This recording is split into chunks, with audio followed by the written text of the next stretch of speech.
TWR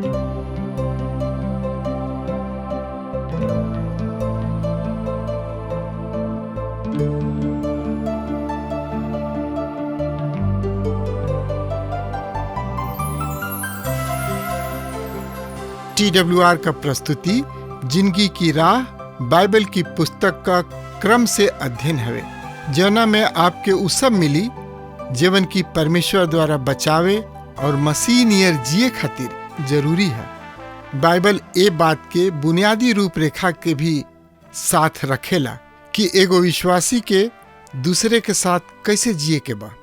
जे यीशु के पाछा चलेला, कृपा करके देखी सुनी ताकि परमेश्वर आपकी जिंदगी का रास्ता बतावस। प्रिय श्रोता, आज हम नया नियम से यूहन्ना रचित सुसमाचार के अध्ययन कर जा रहल बानी। यूहन्ना रचित सुसमाचार चारों सुसमाचार में से एगो है, पर 3 सुसमाचार किताब देखे में एक भी प्रतीत होखे के कारण से नोपिटिक गोस्पल कहाला। से के अर्थ साथ साथ या समान तथा ओप्टिक के अर्थ दिखाई दिहल। यह तरी मती, मरकुस तथा लूका रचित सुसमाचार सिनोप्टिक सुसमाचार कहला, पर यूहन्ना रचित सुसमाचार कुछ बात में भिन्न होखला के कारण एकरा से अलग है। अपना अध्ययन काल में हम वो बात के भी अध्ययन करब। लेखक के नाम पर एकर नाम यूहन्ना द्वारा रचित सुसमाचार है। यूहन्ना प्रभु यीशु के 12 चेलन में से एगो रहन और प्रभु यीशु मसीह के अति घनिष्ठ और नजदीकी के चेलन में से एगो रहन। उना केवल प्रभु जी के माने वाला रहन, बल्कि उनकर प्रेमी भी रहन। यही से प्रभु जी इनका से बहुते प्रेम करत रहन, जेकर परिणाम ई भइल कि यूहन्ना के द्वारा प्रभु यीशु मसीह महान तथा गूढ़ रहस्य सब के प्रकट कइले। प्रकाशित वाक्य यूहन्ना द्वारा लिखल गइल ग्रंथ। यूहन्ना के रउआ पंच ग्रंथ लेखक कह सकतानी, काहे कि नया नियम में यूहन्ना रचित सुसमाचार के अलावा 3 गो पत्री तथा प्रकाशित वाक्य पंच ग्रंथ के लेखक यूहन्ना ही हमें। जहाँ तक यूहन्ना रचित सुसमाचार के लिखे के समय के सवाल बा, इस संबंध में 2 गो मान्यताएं बा, अर्थात 2 गो विचार एकर समर्थन करता। पहिल का पारंपरिक विचार धारा के अनुसार पहला शताब्दी के अंतिम काल अर्थात 85 ईस्वी के आसपास के समय। दूसर का है वर्तमान बाइबल विद्वान लेखन काल के 50 से 70 ईस्वी के बीच के काल मानेलन। यूहन्ना के एगो महान और महत्वपूर्ण तथा खास उद्देश्य से अपना सुसमाचार के लिखले। कुछ लोगन के विचार रहे कि यूहन्ना 10 किन के मसीही संदेश देवे के विचार से लिखले। कुछ के सोच रहे कि उनकर झूठ शिक्षा के विरुद्ध में लिखले, पर लेखक अपना लिखे के उद्देश्य के खुद भी स्पष्ट करताने। एकरा के हम यूहन्ना रचित सुसमाचार के 20 अध्याय के 31 पद में हम पाइना।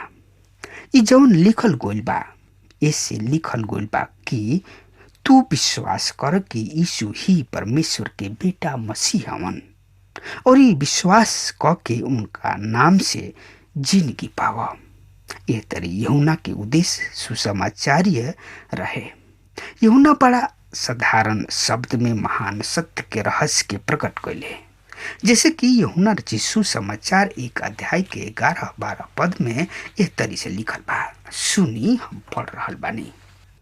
ऊ अपना घरे अइलन, उनका के अपने लोग उनका के ग्रहण ना कइल, पर जितना लोग उनका के ग्रहण कइलन ऊ उनका लोग के परमेश्वर के बेटा होके के अधिकार दिहलन, जेकर माने उनका नाम पर विश्वास राखेला। श्रोता, जिरोम नाम के विद्वान कहलन, यूहन्ना के सुसमाचार दिव्य रहस्य विशेषता के बड़ा गहराई से दर्शावेलन यूहन्ना 3 गो सबसे महत्वपूर्ण तथा खास शब्द पर जोर दिहलन। चिन्ह एकर अर्थ प्रभु यीशु द्वारा कोइल गोइल आश्चर्य कर्म। यूहन्ना प्रभु यीशु मसीह के दिव्य रूप दर्शावे के उद्देश्य से अपना सुसमाचार में 7 गो आश्चर्य कर्म के वर्णन कैलन, जेकरा बारे में हम अध्ययन काल में अध्ययन करब। दूसर का शब्द है विश्वास, जेकर प्रयोग 98 हाली भइल बा। ई ऊ प्रतिक्रिया है जौन की प्रभु यीशु मसीह के प्रति दर्शावेला, जे उनका के या उनका वचन के संपर्क में आवेला ऊ या तो उनकर माने वाला हो जाला या फिर उनकर विरोधी बन जाला। तीसरा का शब्द है जिंदगी। ई विश्वास के परिणाम है। प्रभु यीशु मसीह पर विश्वास ले अवला के द्वारा आदमी अपन पाप और उनका दंड से मुक्ति प्राप्त करला। इहे जिंदगी वरन अनंत जिंदगी है। आत्मिक मृत्यु के विपरीत अवस्था है। ए तरी यूहन्ना रची सुसमाचार के अध्ययन शुरू कर रहल बानी। तरवा हमरा संगे अपन पवित्र शास्त्र बाइबल निकाल ली। ओ में देखी यूहन्ना रची सुसमाचार 1 अध्याय 1 पद में इस तरह से लिखल बा, सुनी कान पाठ लगा के, सूती मत। शुरू में वचन रहे और वचन परमेश्वर के साथ रहे और वचन ही परमेश्वर है। श्रोता, यूहन्ना के सुसमाचार प्रभु यीशु मसीह के परिणाम 3 गो आश्चर्य कर्म अथवा भयंकर कथन के द्वारा करावताने। ई ऊ कथन है, शुरू में वचन रहे। दूसरा का है वचन परमेश्वर के साथ रहे। तीसरा का है वचन परमेश्वर है। श्रोता, वचन प्रभु यीशु मसीह के सबसे महान गहराई या गंभीर उपनाम रहे। पवित्र शास्त्र बाइबल एक कथन के साथ शुरू होता, शुरू में परमेश्वर आकाश और पृथ्वी के बनौले। एक अर्थ कि वचन पहले से रहे, अर्थात सृष्टि के शुरू से पहले रहे। वचन अमरता से हमनी से भेंट करे खातिर आइल। ओकर कोनो शुरू नहीं खे, बल्कि ई खुद शुरू है। शुरू में वचन रहे, ई स्पष्ट करता कि उ बाबू अर्थात परमेश्वर से अलग रहे। रउआ एकरा के परमेश्वर के रूप में नहीं की पहचान सकत, काहे कि उ परमेश्वर के साथे रहन। यही से रउआ कह सकतानी कि जब उ परमेश्वर के साथ रहन तो उ खुद उ परमेश्वर नहीं हो सकत। तब रउआ तीसर का कथन देखी, वचन परमेश्वर है। ये स्पष्ट कर रहल बा कि प्रभु यीशु मसीह ही परमेश्वर हवन। यूनानी भाषा में महत्वपूर्ण शब्द पहले राखल जाला और ऊ एह तरी लिख रहल बाणे, परमेश्वर वचन रहन। श्रोता, करवा मसीह यीशु के परमेश्वर तत्व के स्वीकार या अस्वीकार करे चाहतनी। रउआ ऐसन नहीं कर सकत, रउआ अस्वीकार नहीं कर सकत, काहे कि यूहन्ना के सुसमाचार के पहल का 3 कथन सब बात के एक साथ बांध देला। शुरू में वचन रहे और वचन परमेश्वर के साथ रहे और वचन ही परमेश्वर है। आई यहाँ से सीधा 13 पद के देखी। एह तरी से एक पद में लिखल बा, और वचन आदमी के देह धैलन और अनुग्रह और सच्चाई से पूरा भर के हमनी के बीच में रहन, और हमनी के उनकर ऐसन महिमा देखनी जा जैसन कि स्वर्गीय बाबू के एकलौता बेटा के महिमा। प्रिय श्रोता, यहाँ हम वचन के फिर 3 गो महत्वपूर्ण कथन के पढ़े जा रहा बानी। पहल का वचन देहधारी भइल। दूसर का हमनी के बीच में डेरा कैलस। तीसर का उ अनुग्रह और सच्चाई से भरपूर रहे। वचन देहधारी भइल एक अर्थ परमेश्वर अमरता में से पृथ्वी पर आ गइलन। उ बेतलहम के नगर में एगो महके वाला तथा दुर्गंध युक्त चरनी में आगुले, जौन की उ चरनी बसात रहे। उ वचन अमरता में से अलन और देहधारी भगोलन। दूसर का कथन है, वचन हमनी के बीच में डेरा डंटा डलस। एक अर्थ उ अपना तंबू में हमनी के बीच में स्थापित कैलन। दूसर का कुरिन्थियों 5:1 अनुसार मानव शरीर एगो तंबू के समान बा, एह में हमनी के रही न जा।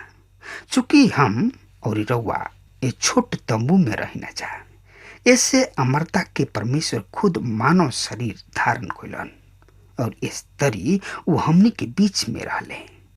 दूसर का कथन सही में भयंकर कथन है।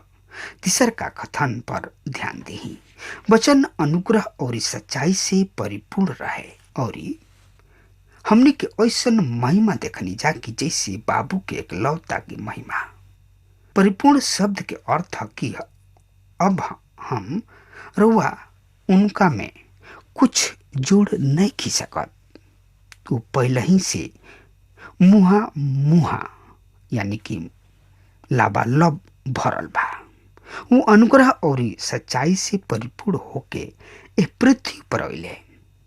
यही में ई पृथ्वी के ये दोनों चीज के गहन आवश्यकता रहे, वरन आस भी बा, अनुग्रह और सच्चाई। और अब हम 18वां पद पर चलतानी जा। त आई यूहन्ना रचित सुसमाचार 1:18 में एह तरी से लिखल बा, सुनी कान पाठ लगा के, सूती मत। बड़ा ही महत्वपूर्ण तथा खास बात हम बतावे जा रहल बानी। परमेश्वर के केहू कबही ना देखल एकलौता बेटा जे बाबू के गोदी में बाड़न, उहे उनकरा के प्रकट कैलन। श्रोता, यहाँ 3 गो शक्तिशाली कथन बा। पहल का है, परमेश्वर के केहू कबहू ना देखल। दूसर का है, परमेश्वर एकलौता जवन की गोद में बाणे। तीसर का है, उहे उनका के प्रकट कैले। पहल का कथन, परमेश्वर के केहू कबहू ना देखल। यूहन्ना एह वाक्य के बखान प्रभु यीशु मसीह के शब्द में करताणे। प्रभु जी यूहन्ना 4:24 में वो सामरी औरत से कहले, परमेश्वर आत्मा हमें जरूरी बा कि उनका आराधना करे वाला आत्मा और सच्चाई से उनकर आराधना करे। रुआ तो परमेश्वर के देखे के दावा करीना। श्रोता, वो परमेश्वर के दूत के देखले, परमेश्वर के ना। परमेश्वर के आत्मा हमें ऐसे केहू उनका के कबहू ना देखल।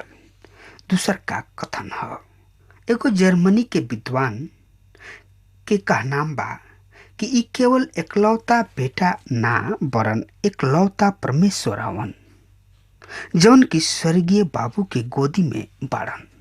सही में वो परमेश्वर के दृश्य प्रकट करे खातिर अइले। परमेश्वर एकलौता जौन की स्वर्गीय बाबू के गोदी में बाणे।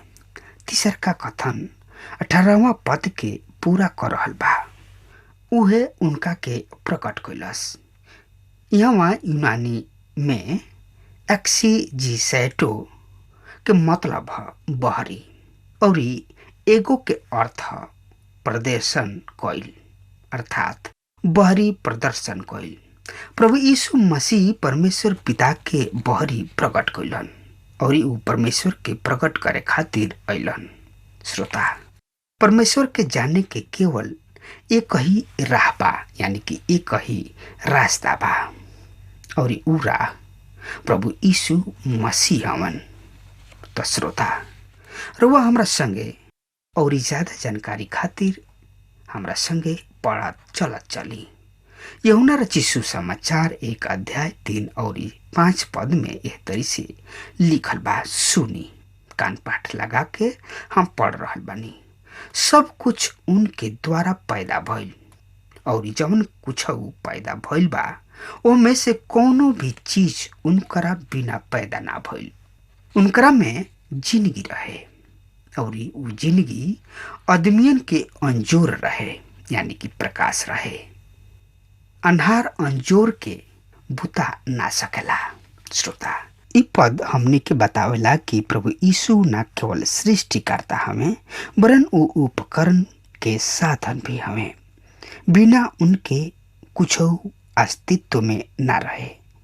यूहन्ना रचित सुसमाचार प्रभु यीशु मसीह के संबंध आत्मिक बात स्पष्ट होला। उनका से आत्मिक संबोधन होला। उस संसार के ज्योति तथा अंजूर हमें, जौना में संसार भविष्य के आशा नहीं कर सकत। भजनकार भजन 36 अध्याय के 9 पद में जिंदगी के अंजोर के संबंध बतावत लिखेलन, काहे कि जिंदगी के सोता तोरा ही कीने बा। तोरा ही अंजोर में हमनी के अंजोर मिलेला। चौथा पद बतावेला कि ओमे यीशु मसीह में जिंदगी रहे और उ जिंदगी आदमी सबके ज्योति रहे, यानी कि प्रकाश रहे। यही यूहन्ना रचित सुसमाचार 1 अध्याय 5 पद में एह तरी से लिखल बा, सुनी। और अंजोर अन्हार में चमकेला और अन्हार अंजोर के बुता ना सकेला। प्रिय श्रोता, अन्हार में अंजोर के ग्रहण करे के योग्यता नहीं है। अन्हार और अंजोर एक संगे ना रह सकेला।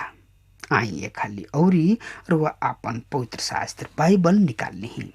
यूहन्ना रचित सुसमाचार 1 अध्याय 9 और 10 पद में एह तरी से लिखल बा, सुनी, सूती मत।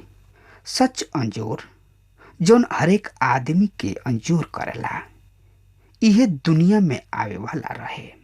वो दुनिया में रहलन और दुनिया उनका द्वारा पैदा भइल और दुनिया उनका के ना चिन्हल। श्रोता, इस संसार आत्मिक अन्हार से जकड़ल रहे कि उ सच अंजोर के ना पहचान सकल, जौन के हर एगो आदमी के प्रकाशित तथा अंजोर देला, यानी कि प्रकाश देला। हाँ, इस संसार के महान त्रासदी है। कोनो धर्म के ना माने वाला भी तथा दूसरा शब्द में कहल जाए कि नास्तिक आज भी वो सच अंजोर के पहचाने से करेला। ऐसा नास्तिक कलिसिया में भी पावल जाले, जे एह सच ज्योति तथा अंजोर के ना तो पहचान सकल और ना ही ग्रहण कइल। एकरा का हम ईसाई नास्तिक कह सकतानी। संसार उनका के ना पहचानल, जौन की संसार के ह वो उनका के पहचाने से असमर्थ बने। यही यूहन्ना रचित सुसमाचार 1 अध्याय के 11 पद में एह तरी से एकरा बारे में लिखल बा, सुनी, कान पाठ लगा के हम पढ़ रहल बानी। वो अपना घरे अइलन, उनकर अपने लोग उनका के ग्रहण ना कइल। श्रोता, वो अपना ब्रह्मांड में अइलन और उनके लोग उनका के पहचानना। ई कैसन विडम्बना बा कि सृष्टिकर्ता अमरता से ये पृथ्वी पर आके रह के फिर वापस अमरता में चली गइलन। आदमी सब उनका के पहचाने से अस्वीकार कर दिले, पर जितना उनका के ग्रहण कैले तो आई देखी एकरा बारे में और जानकारी खातिर यही यूहन्ना रचित सुसमाचार 1 अध्याय 12 और 13 पद में एह तरी से बखान बा, सुनी। पर जितना लोग उनका के ग्रहण कइल, वो उनका लोग के परमेश्वर के बेटा बेटी होके के अधिकार दिहलन, जेकर माने भइल उनका नाम पर विश्वास जे राखेला। उना तो खून से ना देह के मर्जी से ना आदमी के मर्जी से, पर परमेश्वर से पैदा भइल बाड़न और ये वचन आदमी के देह धैलन और अनुग्रह और सच्चाई से पूरा भर के हमनी के बीच में रहलन और हमनी के उनकर ऐसन महिमा देखनी जा जैसन कि स्वर्गीय बाबू के एकलौता की महिमा होके। श्रोता, जितना लोग उनका के पहचान ले, उनका के ग्रहण कैले, उ ओहनी लोग के परमेश्वर के संतान होके के अधिकार दिले। यहाँ ये स्पष्ट हो जाता कि प्रभु यीशु मसीह के ग्रहण कैला के द्वारा केहू के धर्म परिवर्तन नहीं होत, वरन उनकर अधिकार परिवर्तित होता। परमेश्वर उन लोग के आपन संतान होके के अधिकार देताड़न। उन लोग के ईसाई नैखन बनावले, काहे कि उन लोग के आत्मिक जन्म होला पति पत्नी के इच्छा से ना, वरन परमेश्वर के इच्छा से पैदा तथा उत्पन्न होला। एकरे के नया जन्म कहल जाला। नया जन्म नया अधिकार के साथ। श्रोता, पवित्र शास्त्र बाइबल बतावेले जे केहू उनका पर विश्वास ले आई, ई कोनो भी हो सकतानी। यदि रउआ उनका ऊपर विश्वास ले आवतानी तो परमेश्वर पिता रउआ के आपन संतान होखला के अधिकार देताड़न। विश्वास मस्तिष्क ज्ञान से ना। रोमियो 10 अध्याय 9 और 10 पद बतावला कि दिल से विश्वास के परिणाम धार्मिकता होला तथा मुंह से अंगीकार के परिणाम उद्धार होला। अब हमारा समय खत्म हो रहा बा, तब तक खातिर रउआ हमरा के आज्ञा दी। परमेश्वर रउआ के आशीष प्रदान करस। आमीन। हमके विश्वास बा कि ई कार्यक्रम आप सब खातिर फायदेमंद सिद्ध भइल हुई। हम चाहतनी कि आप सब अपन अपन आशीष हमरों से बांटें। अगर आप सबके लगे बाइबल से चाहे आपकी निजी जिंदगी से कोनो सवाल होके, चाहे कोनो समस्या खातिर प्रार्थना करावे चाहतनी, तो हमारी फोन नंबर पर जरूर संपर्क करें। परमेश्वर आप सबके बहुत आशीष प्रदान करें और आज का दिन आप खातिर सुखद बनाए।